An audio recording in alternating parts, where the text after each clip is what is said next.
The conference room on the 42nd floor of Morrison Industries had floor-to-ceiling windows that overlooked downtown Seattle. On a clear day you could see Mount Rainier. Today, storm clouds gathered over the sound, turning the water slate gray. Appropriate given what was about to unfold. I sat in the back corner, my chair slightly removed from the mahogany table where the board members gathered. Nobody questioned why I was there. Nobody ever questioned me anymore. I was Daniel Morrison, the quiet son. The one who'd spent the last 15 years working in the background, never making waves, never demanding attention. The one nobody saw coming. My sister Vanessa stood at the head of the table, exactly where our father used to stand before his stroke 6 months ago. She wore a red power suit that probably cost $5,000 and an expression of absolute certainty. Behind her, our mother dabbed at her eyes with a handkerchief. Uncle Thomas, Dad's brother and the VP of Operations, nodded encouragingly. My older brother Marcus leaned back in his chair with a satisfied smirk. The entire family had gathered for this moment. Vanessa's moment. As you all know, Vanessa began, her voice carrying the tone she'd perfected at Harvard Business School, our father's health situation has created a leadership vacuum. Morrison Industries needs strong, decisive leadership to navigate the challenges ahead. The markets are volatile.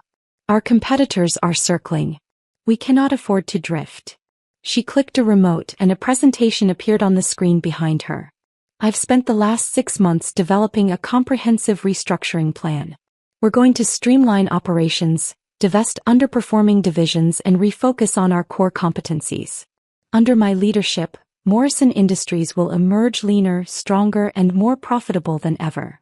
The family members around the table nodded. Marcus actually started a slow clap that died quickly when nobody joined him.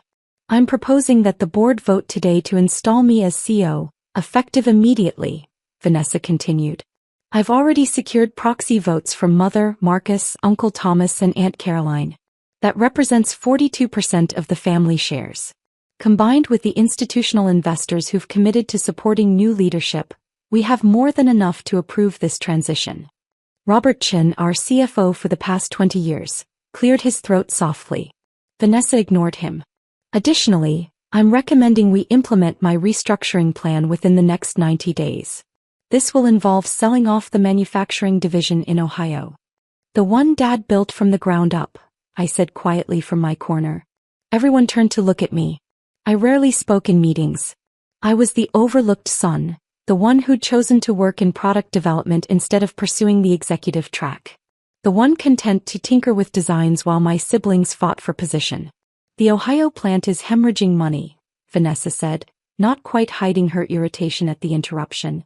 Sentiment doesn't pay dividends, Daniel. Dad would understand that. Would he? Yes. He was a businessman first. He'd want us to make smart decisions, not emotional ones. Smart decisions, I repeated.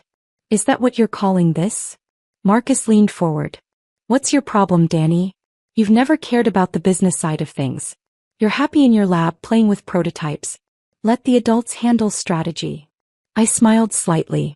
I'm 38, Marcus. I stopped being Danny about 20 years ago. You know what he means, Vanessa interjected. You've never shown interest in running the company. You've never positioned yourself for leadership. So why start now? I'm not starting now. I'm finishing what I started 15 months ago. Silence fell over the room. Robert Chen's expression didn't change, but I caught the slightest twitch at the corner of his mouth. He knew what was coming. He'd been preparing for this moment since last year. What are you talking about? My mother asked, confusion crossing her face. Daniel, Robert said carefully, perhaps now would be an appropriate time to share the documentation we discussed? I nodded and pulled out my phone. A moment later, the screen behind Vanessa changed. Her restructuring plan disappeared, replaced by a different document entirely. This is a stock transfer agreement, I said calmly, dated March 15th of last year, 15 months ago. It transfers 90% of Morrison Industries shares from our father to me. The transfer was completed, filed, and recorded 6 weeks before Dad's stroke. The room erupted. That's impossible, Vanessa said, but her voice had lost its certainty. It's public record, Robert confirmed. Filed with the SEC, registered with the state, completely legal and binding. Daniel Morrison currently owns 90% of Morrison Industries. He has been the majority shareholder for 15 months. Dad would never, Marcus started. Dad did, I interrupted. We spent 18 months discussing it, working through the details, planning the transition. He wanted to make sure the company stayed in the family, stayed true to its mission, and stayed under leadership that understood what he'd built. My mother stared at me like I was a stranger. Why didn't you tell us? Because Dad asked me not to. He wanted to see how things would play out naturally. He wanted to see who would step up for the right reasons and who would scramble for power. This is insane, Vanessa said, her composure cracking. You can't just drop this on us. You can't. I didn't drop anything, Vanessa. The information has been publicly available for over a year. You never bothered to check. None of you did. You all assumed that because I worked in product development, because I didn't fight for the spotlight, I wasn't involved in the business side. Uncle Thomas found his voice. Even if this is true, you can't run this company alone. You don't have the experience, the education, the MBA from Wharton? I finished. Actually, I do. I completed it online over the past 3 years. Graduated summa cum laude. Dad helped me navigate the program while maintaining my role in product development. You've been working on an MBA in secret? Marcus asked incredulously. Not in secret. I just didn't announce it. There's a difference. Vanessa's hands were shaking slightly. She gripped the back of the chair in front of her. This doesn't change the fact that the company needs restructuring. The Ohio plant is still losing money. The market conditions are still challenging. Your ownership doesn't magically fix those problems. You're right, I agreed. Which is why I've been fixing them for the past 15 months. I clicked my phone again. New data appeared on the screen. The Ohio plant stopped losing money 7 months ago. It became profitable again last quarter. I implemented new automation systems, renegotiated supplier contracts, and brought in a new plant manager who actually understands manufacturing instead of just cost-cutting. The numbers were undeniable. Vanessa stared at them, her restructuring plan crumbling before her eyes. The divisions you wanted to divest? I continued. I've already restructured 3 of them. The other 2 are scheduled for operational improvements that will make them profitable within the next fiscal year. I didn't sell them off for a quick profit. I fixed them because that's what Dad would have wanted. If you've been running things for 15 months, Aunt Caroline said slowly, why are we only hearing about this now? Because until today nobody challenged my ownership. I was content to work quietly, implement changes gradually, and let the improvements speak for themselves. But Vanessa forced this meeting. She decided to make a public play for control. So now we're having a public conversation about who actually owns this company. Robert Chin stood up, his presence commanding attention. For the record, I've been working with Daniel since the stock transfer. Everything he's implemented has been done with proper authorization and board oversight. The board members who actually read the quarterly reports have been aware of his initiatives. They've been voting on his proposals for over a year. 3 board members, the ones who weren't family, nodded confirmation. You knew? Vanessa asked them, betrayal in her voice. We knew there was new leadership direction, one of them said carefully. We were told the family was aware of the ownership structure. We had no reason to question it. Because you assumed, I said quietly. Just like Vanessa assumed. Just like Marcus assumed. You all assumed that because I didn't broadcast my role, I didn't have one. My mother was crying now, genuine tears replacing the theatrical ones from earlier. Why did your father do this? Why didn't he give the company to all of you equally? He tried that, I said. He proposed an equal split when I was 28. Vanessa was furious that she'd have to share control with Marcus and me. Marcus was already planning to sell his shares to fund his lifestyle. Dad realized that splitting it equally would just create chaos. So he made a different choice. He chose you, Marcus said bitterly. He chose someone who cared about the company more than personal ambition. Someone who understood what he'd built. Someone willing to work for 15 years without demanding recognition because the work itself mattered. This is unbelievable, Vanessa said, but her voice had lost its fight. You let me stand up here and make a fool of myself. You sat in the corner and watched me lay out my entire plan, knowing you could shut it down with a single sentence. I wanted to hear it, I said honestly. I wanted to know what you'd do if you had control. And now I know. Which is what? That you'd dismantle everything Dad built in the name of quarterly profits. You'd sell the Ohio plant where he started this company. You'd divest the divisions that serve smaller markets because they're not core competencies. You'd turn Morrison Industries into just another soulless corporation optimizing for shareholder value. That's not fair, she protested. Isn't it? Your entire restructuring plan is about cutting costs and boosting stock prices. There's not a single initiative in there about innovation, employee development, or long-term growth.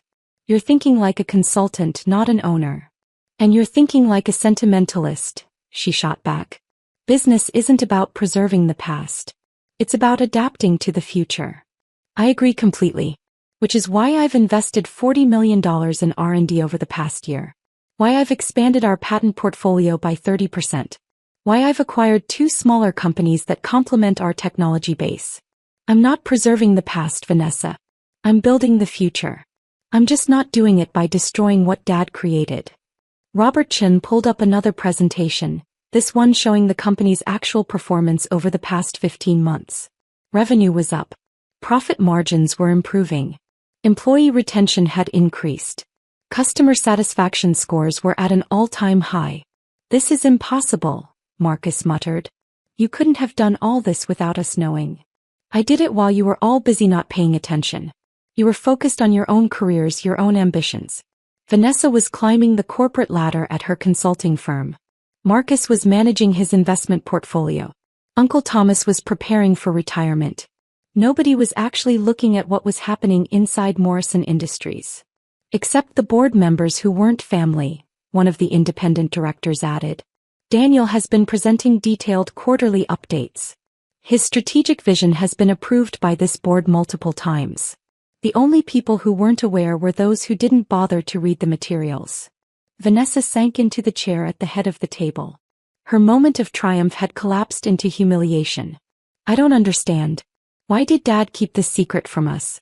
Why let us think we still had a say? You did have a say, I corrected. You have 10% of the shares between all of you. That's still significant ownership. You could have been involved. You could have attended board meetings, read reports, participated in strategic discussions. But you didn't.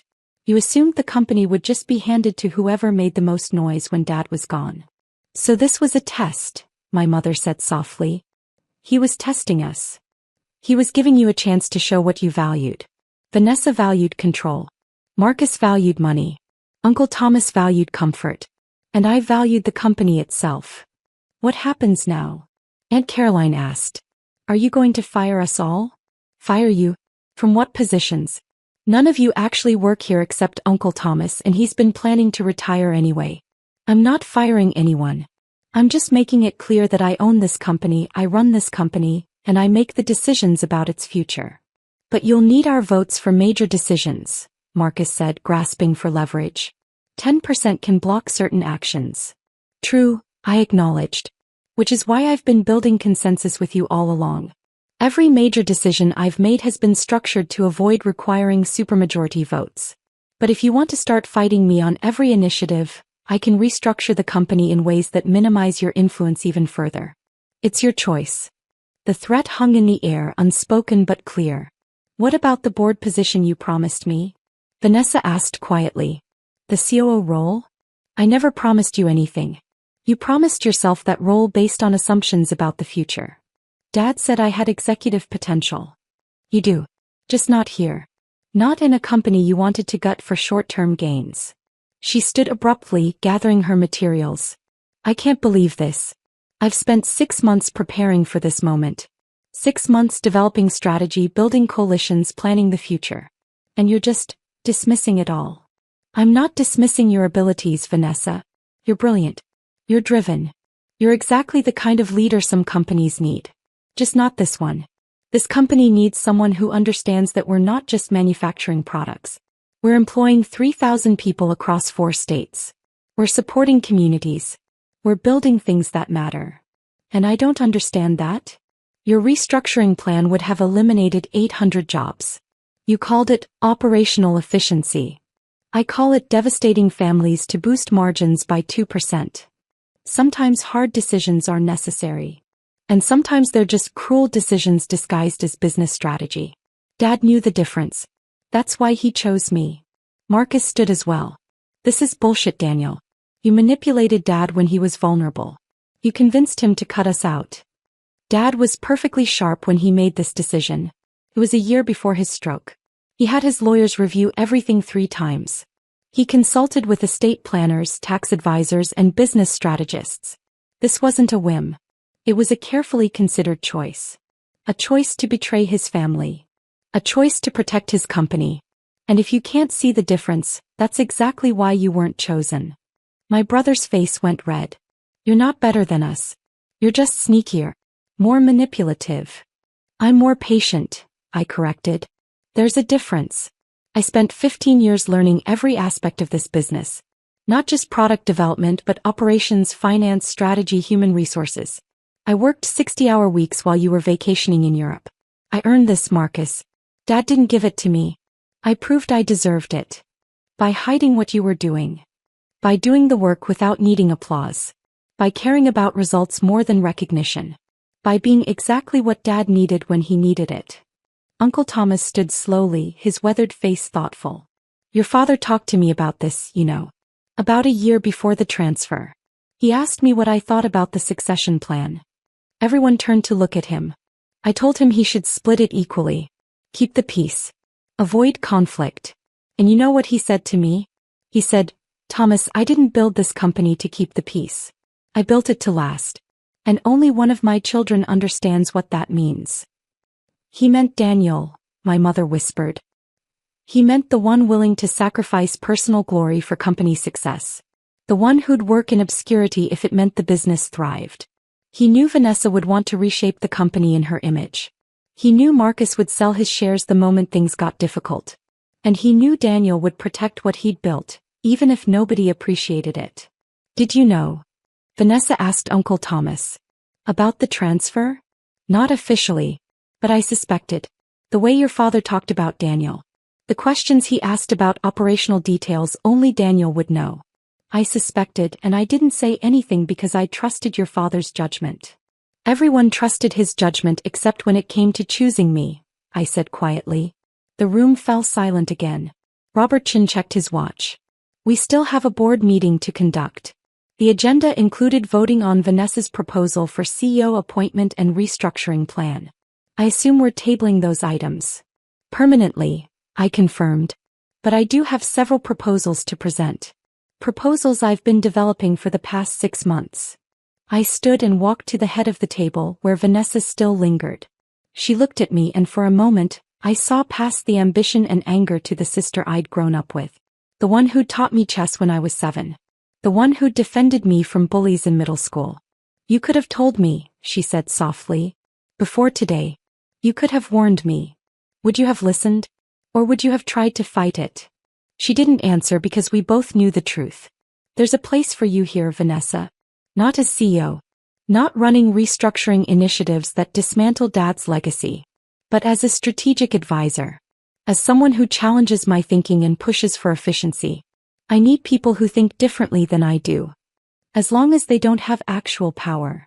As long as they understand that I'm protecting something bigger than quarterly earnings. She gathered her materials and walked to the door. I need time to think about all this. About whether I can work for my younger brother. About whether I can accept that Dad chose you over me. Take the time you need. But Vanessa, Dad didn't choose me over you. He chose the company over everyone. Including me. I just happened to be the one willing to put the company first. She left without responding. Marcus followed her, throwing me a look of pure resentment. My mother hesitated, then approached me carefully. I should be angry with you, she said. For keeping this secret. For letting us all look foolish. I know. But I'm not. Yes, sad. Sad that your father felt he couldn't trust us all equally. Sad that we drove him to this choice. He didn't feel he couldn't trust you, Mom. He felt the company needed focused leadership. And he was right. Look at what happened today. Vanessa would have torn it apart. Marcus would have sold his shares. The company would have been fractured. And now it's intact. But our family isn't. The family was fractured long before today. We just pretended otherwise. She kissed my forehead the way she had when I was a child. Your father would be proud of you. Not just for owning the company but for how you've protected it. He always said you were the quiet one who understood things the rest of us missed. I learned from watching him. From watching how he built something lasting instead of something flashy. She left with Aunt Caroline, leaving me alone in the conference room with Robert Chin and the 3 independent board members. That was intense, one of them said. Necessary, I corrected. Vanessa forced this confrontation. Better to have it now than to let her continue building toward a future that was never going to happen. What's next? Robert asked. Next we get back to work. I have 3 proposals to present. First, I'm creating a profit-sharing program for all employees. Second, I'm investing $20 million in expanding the Ohio plant. And third, I'm establishing a foundation in Dad's name to support manufacturing education and apprenticeships. Your sister would say those are sentimental moves that don't maximize shareholder value, one of the board members observed. My sister isn't a shareholder anymore, I said calmly. I made her and Marcus an offer last month through intermediaries. Bought out most of their remaining shares at a 30% premium.